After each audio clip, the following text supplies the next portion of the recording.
Hello everyone, कैसे हैं आप सब। आशा करती हूँ आप सब अच्छे होंगे। तो शुरू करते हैं आज का सत्संग, मम्मी माता सत्संग। तो आपका स्वागत है। ओम सतगुरु नमः। ओम परमात्मने नमः।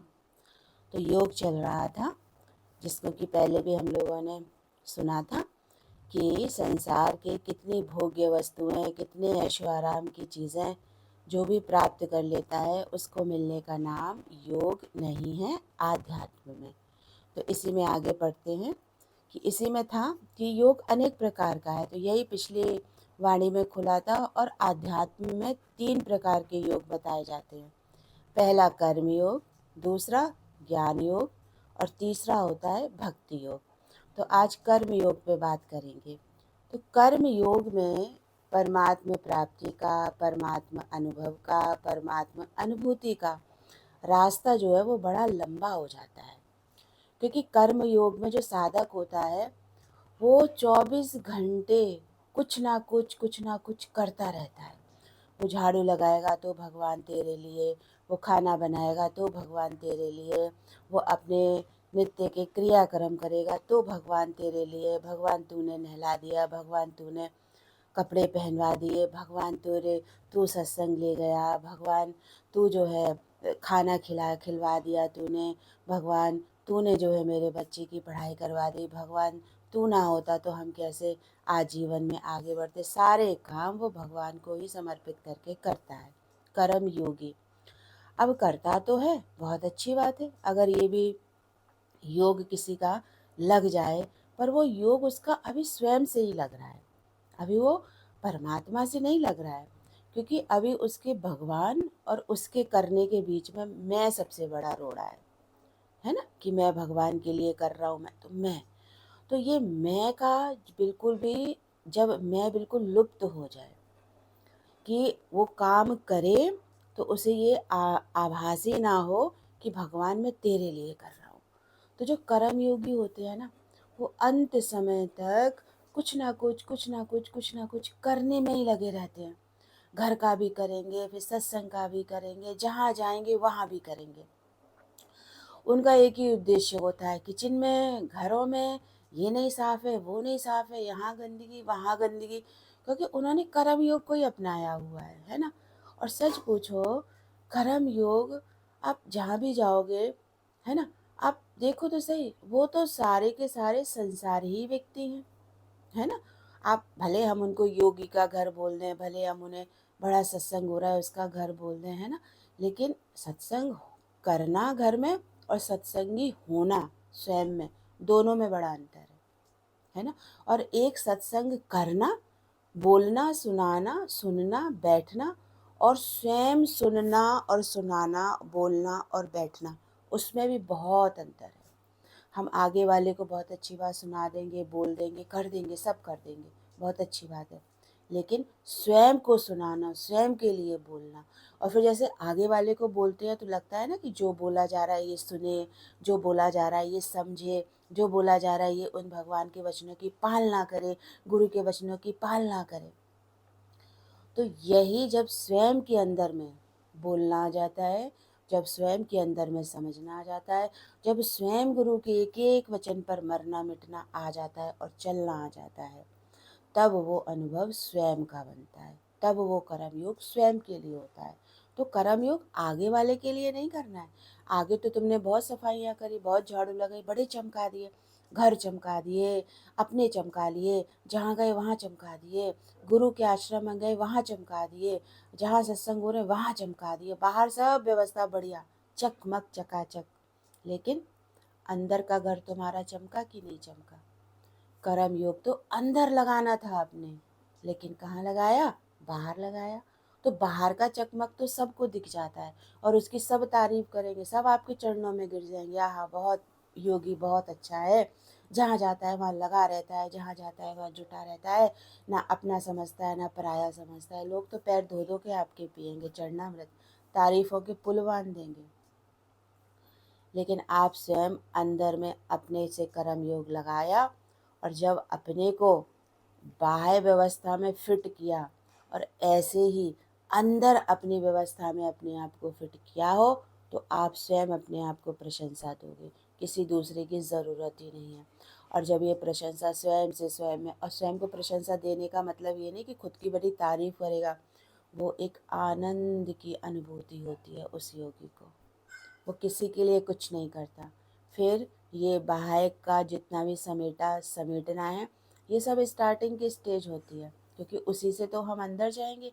अब सब जगह कर आए, लेकिन 4 दिन बाद जब जहाँ जाओगे वहाँ गंदगी मिलेगी तुम्हें। 2 दिन के बाद अपने ही घर में गंदगी मिलने लगेगी। तो कितना जुटा पड़ा है, कितना समय कर्म योगी ने इस कर्मों को करने में ही कर दिया। लेकिन जब बात आई अपने अंदर के कर्मों की सफाई करने की, तो जब समय आता है और जब ऐसी बातें सामने आती हैं तो वो अपने अंदर की सफाई नहीं कर पाता है, और वो फिर बाहरी सफाई में और बाहरी बातों में बह जाता है, अंदर नहीं सफाई करेगा। और हर एक के जीवन में एक ये अनुभव ज़बरदस्त आते ही आते हैं। आप किसी भी योग में चलो, अभी तो कर्म योग है, आगे चल के ज्ञान और भक्ति योग भी खुलेगा। हर एक की लाइफ में जो भी जिस भी कर्म से योग लगाया है उसकी लाइफ में अनुभव देने के लिए एक जटिल जटिल से जटिल परिस्थिति आती है, और तब वो वहाँ पे फेल हो जाता है कि बहुत ज्ञान सुना, बहुत ज्ञान सुनाया, बहुत कर्मों की सफाई की और बहुत कर्मों की सफाई कराने के लिए आगे वाले को बताया, लेकिन जब समय आया तो अपने ही कर्मों की सफाई ना कर पाया। और जो कर्मयोगी होता है ना, उसके अंदर में बड़ी मैं पड़ी होती है, वो हर जगह उस मैं का फल पाना चाहता है। अब वो जहाँ करेगा वहाँ भी उसका मन और बुद्धि वैसी बन जाती है कि जरा मेरे हिसाब से हो जाता, जरा मेरे हिसाब से हो जाता। उसका ध्यान यही जाएगा, कहाँ चादर टेढ़ी है, कहाँ पर्दे गंदे हैं, कहाँ जरा सा जाला लग गया है, कहाँ पे ये चीज़ व्यवस्थित नहीं है, कहाँ पे कौन सी, कभी पौधे टेढ़े मेढ़े हैं, पौधों में पानी नहीं डाला गया है, छत बड़ी गंदी है, दीवारें झाड़ दो, पोंछ दो, बाथरूम बड़ा गंदा है। तो उसका कर्म योग सारा कहाँ लग रहा है, देखो बाह्य स्थानों में तो लग रहा है। और जब यही कर्म एक योगी अनुभव करता है ना कि अरे बाहर कर्म करने से तो मैं आज भी योगी नहीं बन पाया, मन बुद्धि तो आज भी चल रही है बाह्य कर्मों के लिए, कल ये शरीर नहीं रहेगा तो भी तो तुम्हारा ऐसा फैला ही हुआ है, तब क्या करोगे। तो इसलिए अंदर का कर्म योग करें कि अंदर हमारा मन बुद्धि, हमारे विचार, हमारी भावनाएं, हमारे भाव कितने गंदे हो रहे हैं। सफाई अंदर करनी है, बाहर नहीं करनी है।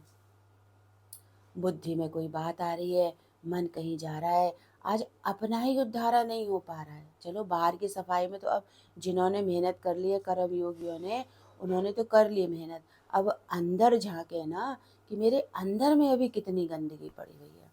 और गंदगी ये नहीं होती कि हम किसी का बुरा चाह रहे हैं, या हम किसी का मन में हमारे बात आ रही है और हम उसको सोचते हैं कि अरे भाई जल्दी से गुरु के ज्ञान से हटा दो, हो गई सफाई। ये सफाई नहीं। हम अगर आगे के भविष्य के लिए अच्छी कल्पनाएं भी कर रहे हैं, आगे वालों के लिए अच्छा भी सोच रहे हैं, आगे वालों के लिए शुभ शुभ करने की भी सोच रहे हैं, तब भी हमारा कर्म योग नहीं लगा। क्योंकि सो देख लो, आपके अपने अच्छे के लिए आपने सोचा, हुआ क्या हुआ, वही जो, तो होगा वही जो हरि को राजी होगा, जो राम को राजी होगा, जो परमात्मा को राजी होगा, तो वही हो रहा है। तो जब हमारे लिए हम अपने हिसाब से नहीं सब अच्छा कर पाए, तो आगे वाले के लिए सोच के कैसे अच्छा कर सकते हैं। तो अच्छा और बुरा सोचना दोनों ही कर्म योग में बड़ी रुकावट है। इसलिए, और कर्म योगी वाले को, वो जहाँ सेवा करेगा कहीं ना कहीं उसके मन में फल की प्राप्ति का भाव रहता ही रहता है।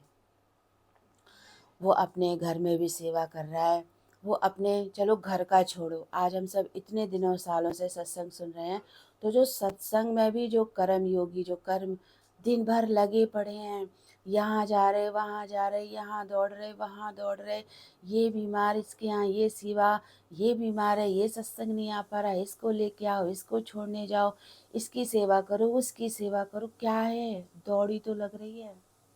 और सब बाहर की दौड़ लग रही है, सब बाहर की। आप आगे वाले को तृप्ति देने के लिए आप अपना समय कितना नष्ट कर रहे हो, और यही समय अगर अपने स्वयं के अध्याय के लिए लगाएं और स्वयं की साधना में लगाएं, तो सच मानो कर्म योग से ज्ञान योग की भी ज़रूरत नहीं है, सीधा भक्ति योग जुड़ जाएगा। तो ज्ञान योग भक्ति योग तो हम आगे खोलेंगे, और फिर आप देखो, जब ये कर्म योगी जहाँ जाते हैं ना, फिर ये वहाँ जा कर के अपने कर्म योग का फल प्राप्त करना चाहते हैं। आज जाते हैं ना, देखो गुरु आश्रम में जाते हैं कि नहीं जाते हैं। देने वाले पीछे चार हाथ हैं, करने वाले पीछे चार हाथ हैं, लेकिन वहाँ जा कर के हक हिसाब सबसे पहले उनको चाहिए। वो पीछे वाले दो हाथ और चार हाथों को भूल जाते हैं, पहले उनको चाहिए, बाद में पीछे वालों को चाहिए। तो ये कर्मयोग का सबसे बड़ा नुकसान है कि किया तो भगवान के लिए और फल चाहिए अपने लिए। कहाँ? कहीं आश्रम में हमें आगे जगह मिल जाए, कहीं आश्रम में हमें गुरु से बात करने को मिल जाए, कहीं आश्रमों में हमें कोई हमारी एक पहचान बन जाए, हम भी जाने जाएं। क्या होगा? कुछ नहीं होगा। जानना और जनाना है उस ईश्वर को, उस निराकार को, कि वो हमें जाने। ये तो ज्ञान देने वाले गुरु हैं, ज्ञान देने वाले लोग हैं, ज्ञान देने के लिए स्थान देने वाले लोग हैं, उनमें अटकने की ज़रूरत ही नहीं है। केवल और केवल डायरेक्ट लगानी है परमात्मा से। तो कर्म योग कि हम काम करें, शरीर मिलाए तो आप ऑटोमेटिक काम करोगे। उसका योग परमात्मा से जोड़ो, ना जोड़ो तो ना परमात्मा से जोड़ो, ना बोलो भगवान ने कराया, भगवान के लिए करता हूँ, मत बोलो, तो भी जाओगे करोगे। उसमें योग लगाने की क्या ज़रूरत है? वो तो करना ही करना है।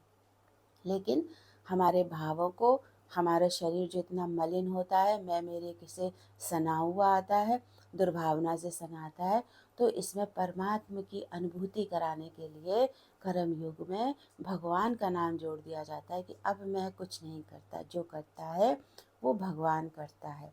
तो कर्म योग सबसे बड़ा बाधक है, और कर्म योग से जो भी जुड़ता है उसकी यात्रा बहुत लंबी होती है। कहो अंत समय तक भी वो कर्म योगी ही बन के चला जाए और ज्ञान योग भी ना हासिल कर पाए, क्योंकि कर्म योग में लगा हुआ है। इसलिए आज कर्म योगी, और कल जो है हम खोलेंगे ज्ञान योग। तो आप सब मेरे चैनल को सपोर्ट कीजिएगा, सब्सक्राइब कीजिएगा और लाइक कीजिएगा। भजन में बहुत लंबा वीडियो हो जाता है, तो बस इतना ही। और भजन तो बहुत आते हैं, है ना, सुनने के लिए, सुनाने के लिए। कभी मन हुआ करेगा तो हाँ ज़रूर सुनाया करूँगी। तो मिलते हैं आपसे नेक्स्ट व्लॉग में। तब तक के लिए टाटा बाय बाय, अपना ध्यान रखिएगा।